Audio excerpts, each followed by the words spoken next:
my service to the Marine Corps has basically defined my entire adult life. Something every Marine takes great pride in is a symbol of the Marine Corps, and this Eagle, Globe, and Anchor is an example of that symbol. Every Marine will remember where they were when they earned their first Eagle, Globe, and Anchor, and thus the title Marine.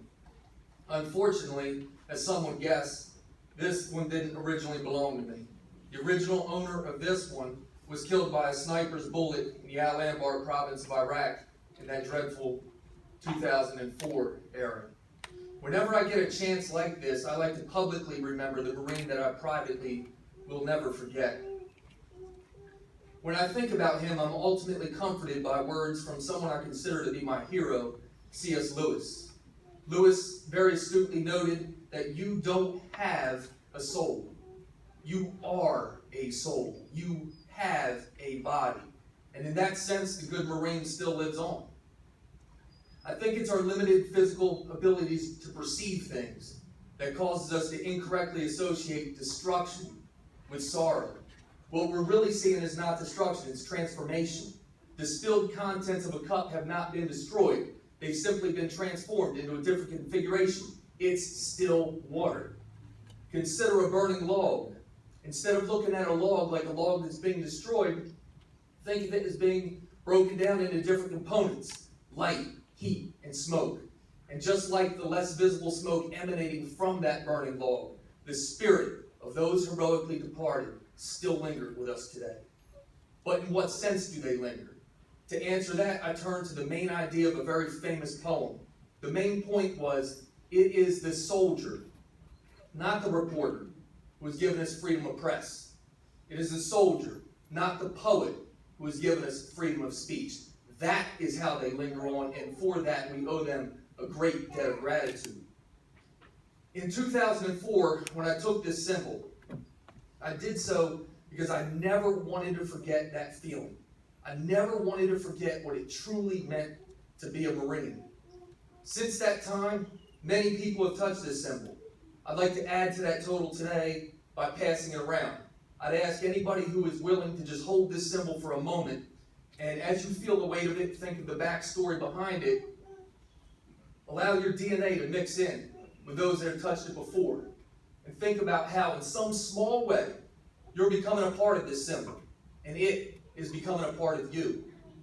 This is a very important gesture for me. It's no longer 2004, and like everyone, I'm a little bit older. And as a more seasoned Marine, I'm entrusted with the care of subordinates. That puts me in a position where I have to often make difficult decisions. When I do, I'll hold this symbol, and I'll reflect that how any decision I make has to bring honor not just to the Marines that are immediately involved, but to everyone who is impacted by this organization. After today, that will include all of you. So let me just pass it around. I just ask whoever gets it last, just obviously return it. That's a great song. What I'm very, very grateful for today is to be associated with an organization like New Jersey Dogs of Honor. New Jersey Dogs of Honor remembers not only service members who were physically killed in the line of duty. They remember service members who, at least in some way, partially emotionally died in the line of duty. They remember not only the Marine shot by the sniper, but the Marine that watched it.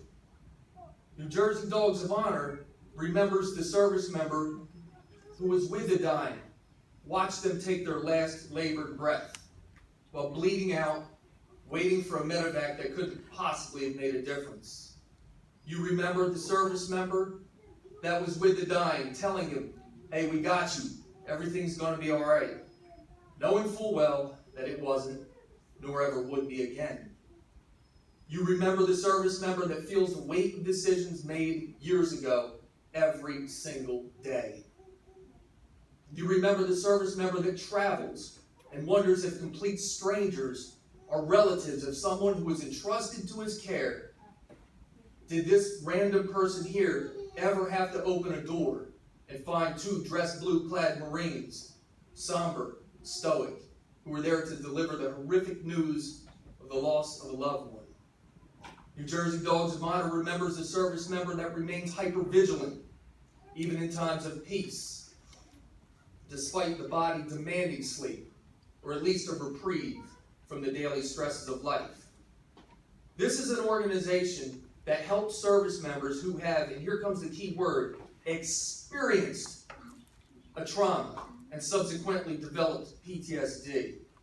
From my own personal perspective, I know that my thoughts regarding the impact of pain have changed dramatically through experience. I learned that there's a couple different ways you can see the world. Some things we have the privilege of experiencing, and others we analyze. But the difference between those two approaches is vast. I think I can bring home the difference between those two approaches through a quick story about our early morning run through the woods.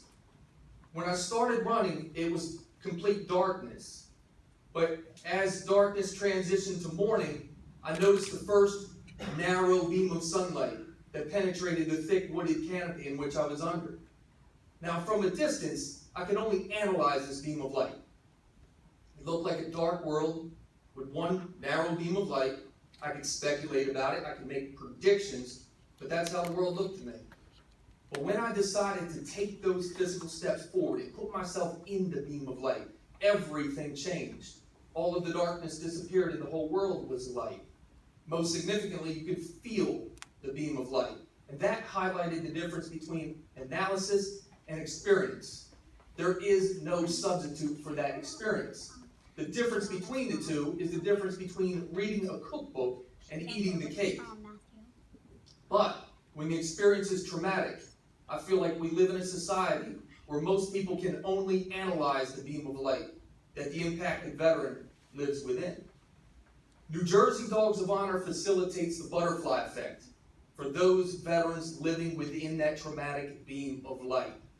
Simply put, the butterfly effect is when a small, localized change within a complex environment has huge ramifications on other parts of that environment. As your brochure very correctly notes, PTSD is not only debilitating by itself, but it contributes to the staggering number of veteran suicides that are plaguing this country. Therefore, the dogs that you provide are literally saving lives. Dogs destroy the conventional wisdom that you cannot choose your family. Instead of becoming just another statistic, the assisted veteran is better able to cope with the stresses of life and then contributes richly to our society. New Jersey Dogs of Honor is an organization that helps a segment of the veteran population that both desperately needs it and richly deserves it. And for that, I'm extremely grateful. The gratitude that I feel towards this organization has extended to my wife, Angel, who unfortunately couldn't be here today. Angel is not only a very talented professional artist, but she's an Army veteran as well. I believe that talent is God-given. Talent is what God gives you. What you do with your talent is your gift back to God. And that's how I'm hoping you see this right here. Her goal as an artist is to make an emotional connection between the object and the recipient of that. We're told that history is written by the winners. In some ways, it's at least illustrated and preserved by the artist. While a lot of us here want to eliminate negative memories from our past, she seeks to preserve them. I'd like to conclude by calling up Miss Patty. And what I would like to present to her is Angel's attempt to capture the history of the first dog trained by New Jersey Dogs of Honor. That strikingly beautiful dog aptly named Gunny. So very simply put, on behalf of two very grateful veterans, we hope that you will accept this gift, and I thank you for having me out here. Thank you all for your time, and God bless.